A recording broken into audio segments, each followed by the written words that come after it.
उत्तर प्रदेश के बहुत वरिष्ठ नेता, भूतपूर्व मंत्री, भूतपूर्व सांसद, वर्तमान विधायक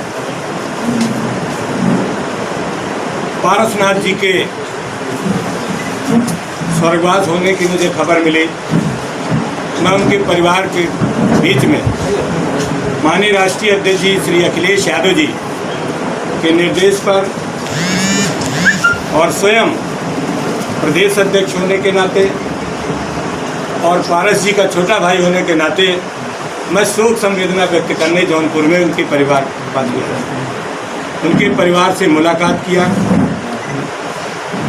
उनका ढांढस बढ़ाया और ये कहा कि पारसनाथ यादव इस प्रदेश के महान समाजवादी नेता थे और उनका पूरा जीवन संघर्ष भरा। पूरा जीवन उन्होंने सामंतवाद, पूंजीवाद के खिलाफ लड़ाई लड़ा। इस देश के अंदर समतामूलक समाज बनाने का जो संकल्प माननीय मुलायम सिंह यादव जी ने लिया, माननीय मुलायम सिंह यादव जी से लेकर माननीय अखिलेश यादव जी तक,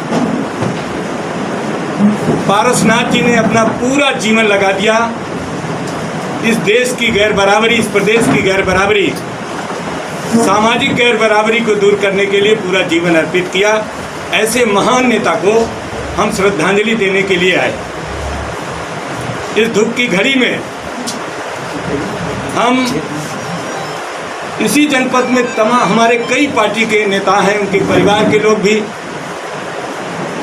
स्वर्गवास हुआ उनका, उनके प्रति भी हम सच्ची श्रद्धांजलि अर्पित करते हैं और ईश्वर से प्रार्थना करते हैं कि दिवंगत आत्माओं की आत्मा को शांति मिले। आप सबसे मुझे शैलेंद्र यादव माननीय मंत्री जी के आवास में मिलने का मौका मिला है। जब मैं पहले से भी बहुत लोगों से परिचित हूँ, मेरा भी 25-30 वर्षों से जौनपुर से सभी से नाता है और मैं यहाँ आता रहा, पत्रकार भाइयों से भी मेरी मुलाकात होती रही है। ऐसे अवसर पर मैं निश्चित रूप से ये चिंता व्यक्त करता हूँ कि इस प्रदेश के अंदर जंगल राज है। प्रदेश में पूरी तरीके से अराजकता है। उत्तर प्रदेश सरकार 3 वर्ष के अंदर किसानों की दुर्दशा कर दिया। मजदूरों को जिस मुसीबत का सामना करना पड़ रहा है, हम लोगों के अपने राजनीतिक जीवन में इस तरीके की मुसीबत न मजदूरों के सामने कभी आई, न किसानों के सामने आई, न छोटे छोटे कारोबारी करने वालों के सामने आई और न ही उत्तर प्रदेश की आम जनता के सामने आई। जिस तरीके से सामाजिक अन्याय उत्तर प्रदेश की सरकार के 3 साल में बढ़ा है, ये बहुत ही चिंता का विषय है। भारतीय जनता पार्टी समाज में केवल जहर घोलने के अलावा कोई काम नहीं करती। समाज में सामाजिक विषमता को बढ़ाना,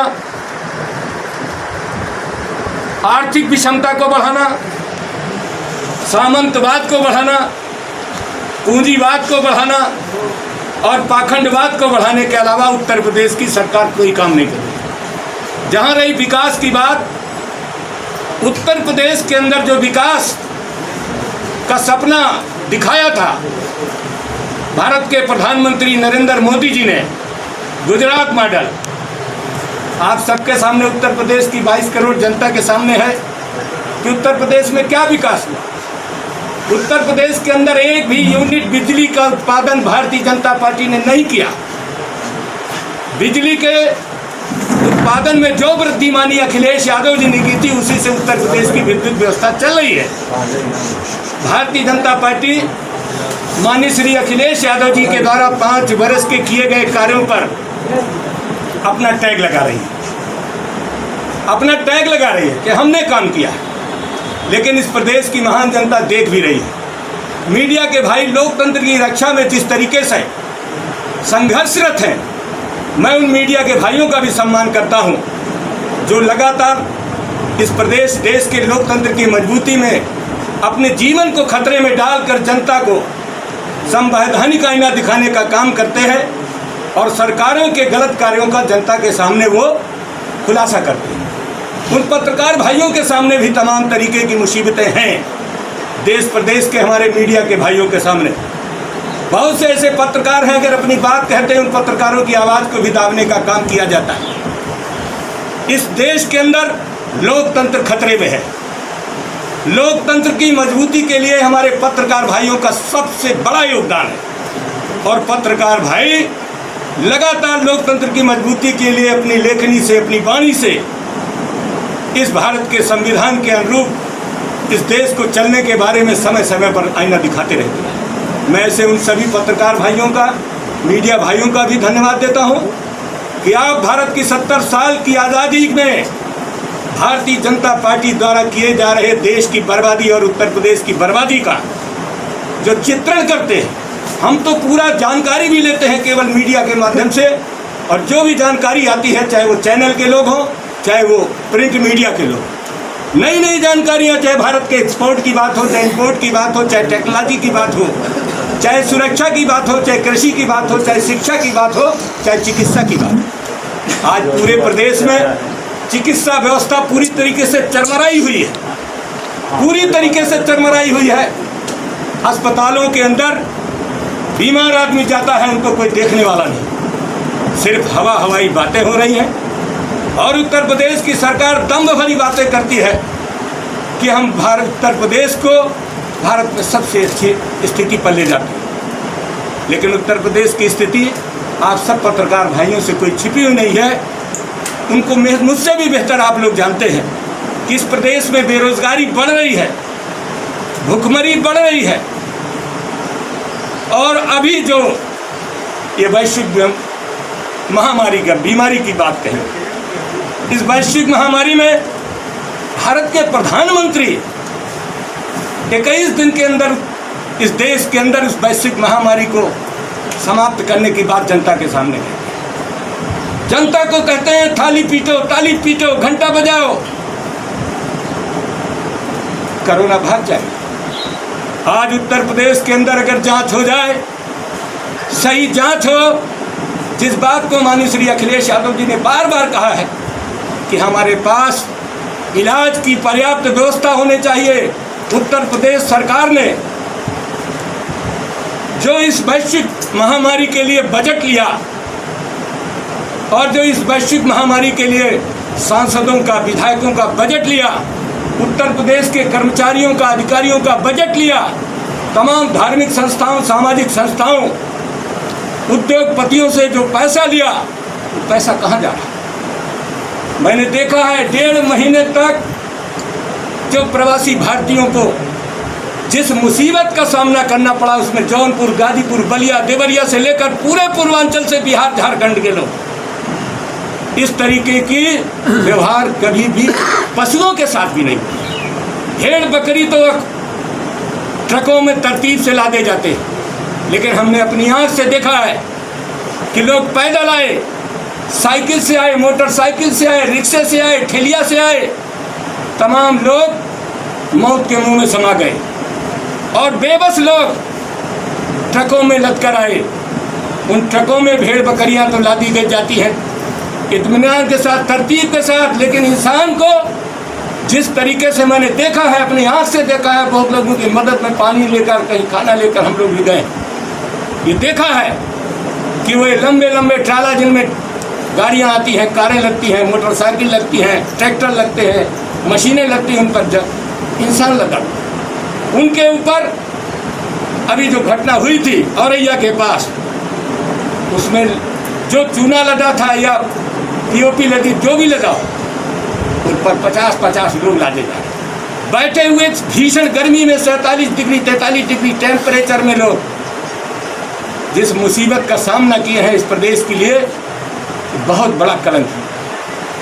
हम इस वैश्विक महामारी में हमारे नेता माननीय अखिलेश यादव जी ने समाजवादी पार्टी के कार्यकर्ताओं को निर्देश दिया कि अपने स्तर से, अपनी क्षमता के अनुसार आप उन मजदूरों की, उन परेशान लोगों की मदद करिए। मुझे गर्व है उत्तर प्रदेश के समाजवादी पार्टी के कार्यकर्ताओं पर, जिन्होंने बढ़ चढ़ करके भूखे लोगों को, परेशान लोगों को मदद देने का काम किया। भारतीय जनता पार्टी टोटल राजनीति के अलावा कोई काम नहीं किया।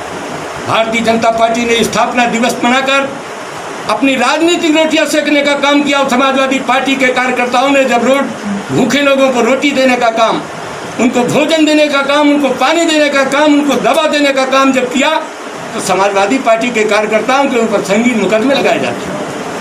उनको रोका जाता है कि आप नहीं देंगे खाना, खाना हमारा डीएम देगा, खाना हमारा एसडीएम देगा, खाना हमारा एसओ देगा, खाना हमारा चौकी इंचार्ज देगा।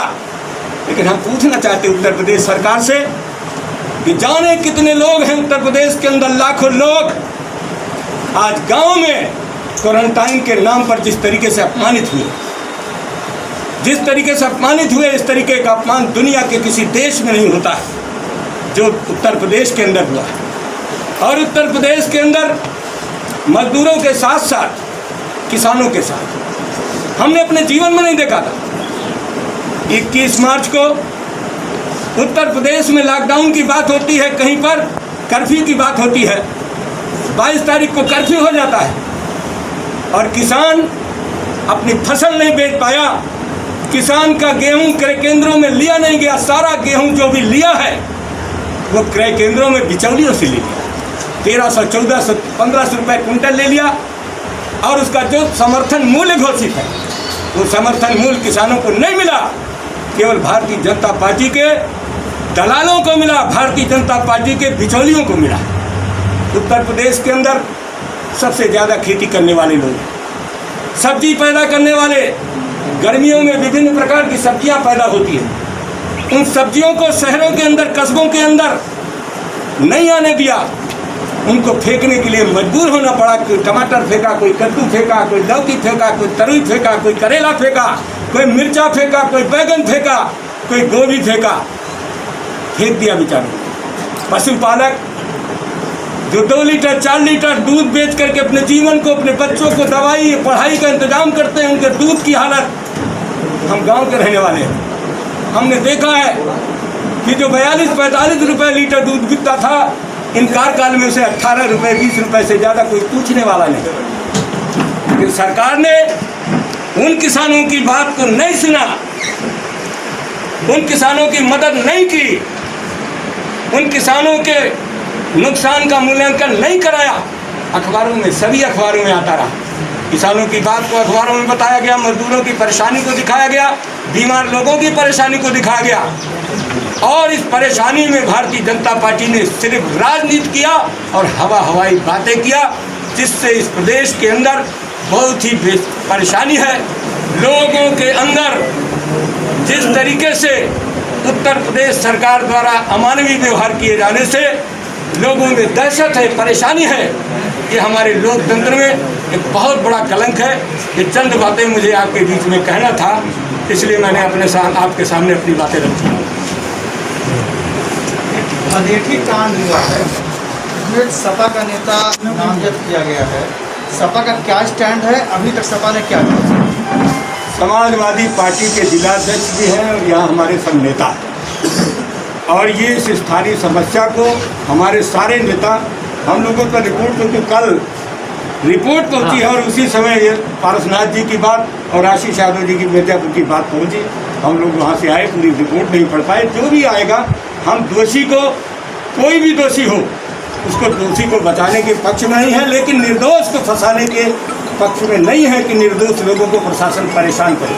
तो जिला इकाई ने अभी तक प्रदेश इकाई को सूचित नहीं किया है, रिपोर्ट पहुंची, कल ही पहुंची, और वो रिपोर्ट हमने जैसे ही मतलब देखने जा रहे तो उसी समय टेलीफोन पहुंचा और उस टेलीफोन से बात करके फिर सब लोग पार्टी में, राष्ट्रीय अध्यक्ष जी थे, नेता विरोधी दल थे, राजेंद्र चौधरी हमारे प्रवक्ता, सारे लोग बैठे, फिर उस समय से बात नहीं हुई, रिपोर्ट देखेंगे और जो भी न्यायोचित कार्रवाई होगी वो कार्रवाई हम लोग कराएंगे।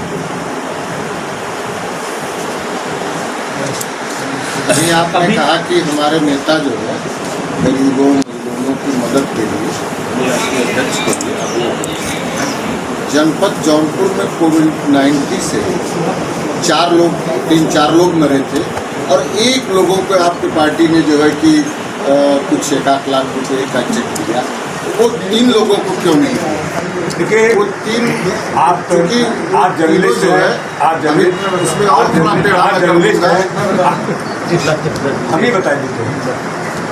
समाजवादी पार्टी के राष्ट्रीय अध्यक्ष मुख्यमंत्री जो हमारे माननीय अखिलेश यादव जी, उन्होंने शुरू में ही कहा था कि जो दुर्घटना के शिकार प्रवासी मजदूर होंगे, किसान होंगे, रास्ते में चलते दुकानदार होंगे, रास्ते में चलते लोग होंगे, बाहर से आए हुए लोग होंगे, अगर उनकी मौत दुखद मौत होती है तो उनके बाहर से आए लोग हैं उसमें, मेरी बात सुनिए, जो चार हैं बाहर से आए हुए लोग हैं। मौर्य जी, अब मैं सुना रहा हूँ, जी, उत्तर मौत दे का रहा हूँ। जिम्मेदार आप किसे मानते हैं? तो इसका उत्तर हो जाए तो जो मौतें हुई हैं इसका जिम्मेदार आप किसे मानते हैं? पूरी तरीके से भारतीय जनता पार्टी,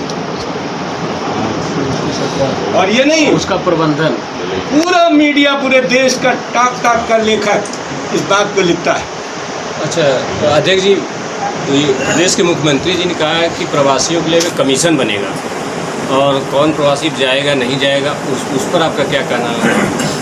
मुख्यमंत्री जी की केवल हवा हवाई बातें हैं, संविधान के खिलाफ रहेंगे।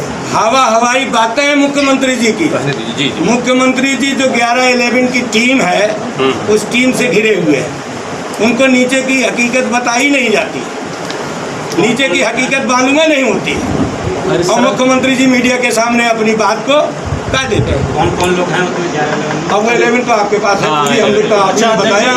अध्यक्ष जी आर्थिक पैकेज पर आपका क्या कहना है? सारी बातें बता दिया। पूरा आर्थिक पैकेज पे बता दिया कि जो भी धन, चाहे जनप्रतिनिधियों का हो, चाहे कर्मचारियों का हो, चाहे सामाजिक संस्थाओं का हो, चाहे धार्मिक संस्थाओं का हो, चाहे उद्योगपतियों का हो, चाहे व्यापारियों का हो, इस धन का कोई हिसाब नहीं।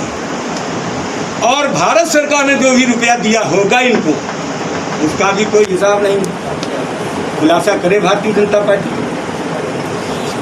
बताए जनता को। 69,000 जो शिक्षकों की भर्ती है, उसमें भी जैसा कि STF लगातार कार्रवाई कर रही है, उसमें सबूत भी मिल रहे हैं, मगर सरकार मानने को तैयार नहीं है। अभी कल डबल बेंच का भी फैसला आया कि इसमें ऐसा कर लिया जाए, मगर सरकार को ये है कि वो वैकेंसी को भरने के विचार में है।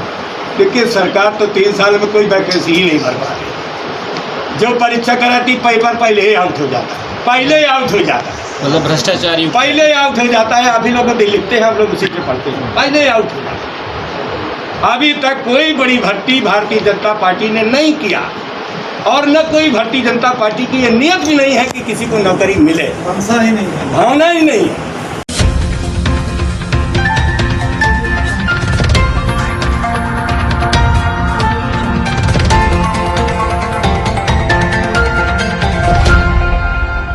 Audio Jungle.